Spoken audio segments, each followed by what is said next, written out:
Hello Tarot lovers and welcome here at Grand Tarot Readings. Today I'm going to show you a lot of Visconti-Sforza, actually 8 decks. So I'll have to get cracking because, well, time is ticking. This one is the first one I want to show you. This exemplar is from 1974 probably. As far as I could date back, but it's difficult to say. This one is by Accademia Carrara, world famous. They had the Tarot exhibition, the Visconti-Sforza exhibition not too long ago, and they made this one decades ago. It's very beautiful. It's the complete collection they have there, so that means those are 26 cards, because the complete collection is 26 cards in Bergamo. As you can see, this is really wonderfully done. This is one of the most beautiful decks I ever saw. And if you see this, you can also see how the lettering is on there, the red. It's so beautiful and in such a high quality. But that's by Grafica Gutenberg in Bergamo. That's always high quality. So, of course, yeah, I wanted to show you this one. So, as you can see, this is a box. So, yet we're having the third layer, and this is the fourth layer. So they did everything to keep these cards safe, I can tell you. And this is the card by Accademia Carrara, also on a wonderful paper. And here you have the actual tarot cards. So I love the back of these. I also love the fact that they're a bit glossy here, and the back is a bit matte. And there you have in stamped Grafica Gutenberg, and here you have the 26 cards. I won't show them all to you because, as said, I want to show you much more. So I only show you these so you have an impression, also an impression on how this beautiful, well, I should say, system actually works with so many beautiful layers. And I think this is one of the most beautiful versions out there. So the next one isn't half bad either. We are going to take a look at the versions from 1975. So I have two of them. This is by US Game Systems. And here what I like about this one is the fact that you can see Tarocchi silver embossed. So that's on here. It's printed on the box, and as you can see, it's not on it, it's printed in it. So it's a hot printing, a hot foil printing, I believe. So because of time, I already took the cards out. I want to show you. What I want to say first is, if you look at this, you can see the printing line here, and it goes all the way back to 1. So this means this is a first edition. But this isn't well, it's a true first edition, but it's a second state.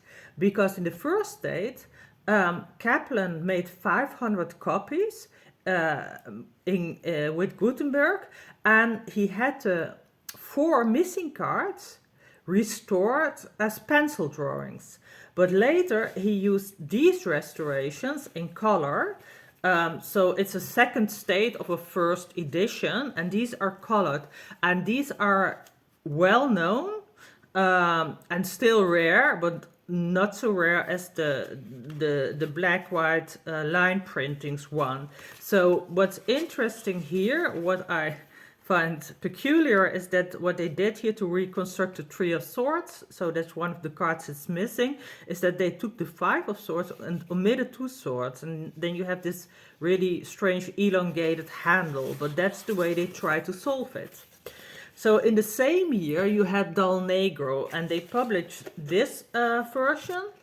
It's from Italy. Dal Negro as well, of course, nice box. And it's also a first edition. So this is by Gabriel Mandel, also researcher in Tarot.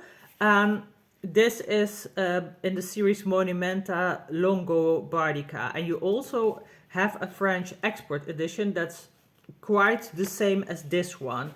And you can see that here the cards that are reconstructed are actually the same cards as in US game systems. So they used the same printing plates. The back is a bit different, so this is more a bright red, and this is more glossy, and the other one is more sturdy.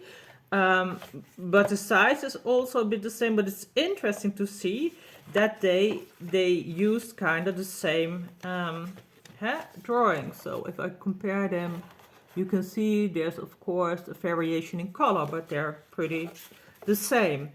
So have to get a move on. What's also interesting is this Bias one. So this is a special edition by Bias.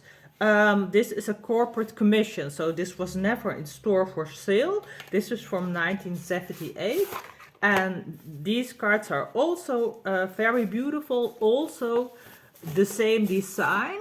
What's interesting here, I had other Bias ones which were in tonso, and in tonso means that the edges are rough, are deliberately kept rough, and here they are trimmed.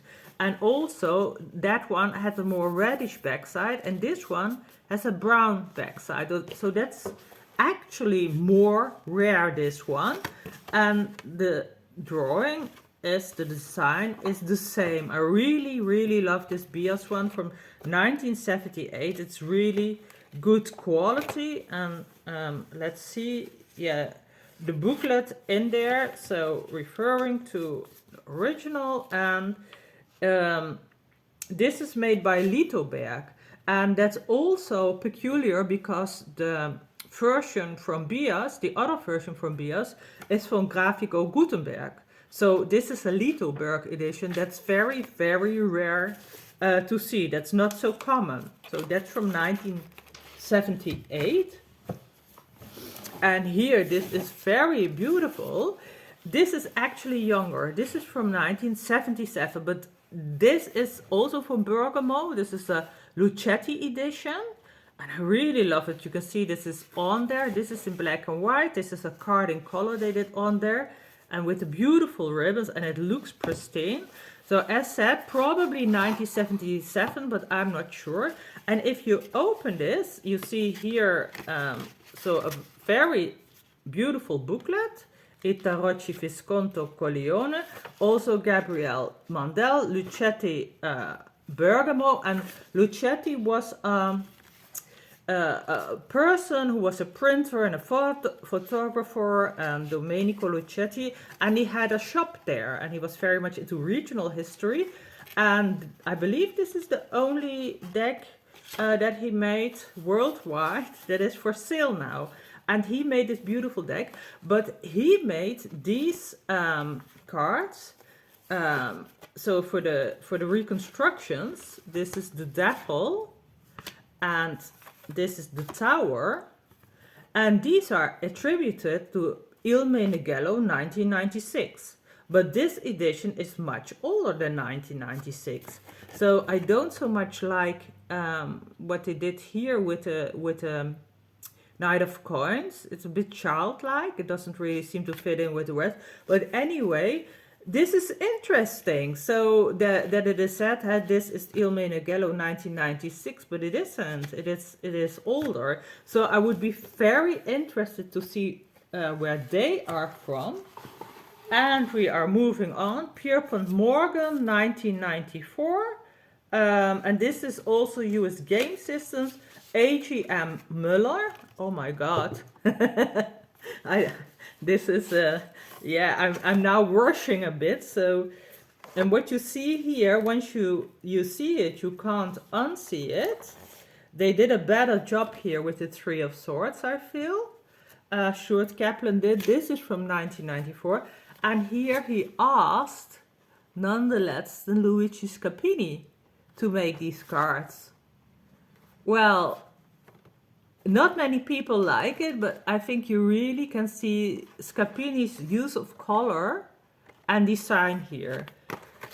I wanted to talk about the Visconti decks by Lo Scarabeo as well, because they have other editions, but suffice to say that they're out there because I'm running out of time there. Maybe some next time, and maybe this was enough for now. I cracked a lot of cracked on a bit and a lot of information in just under 10 minutes.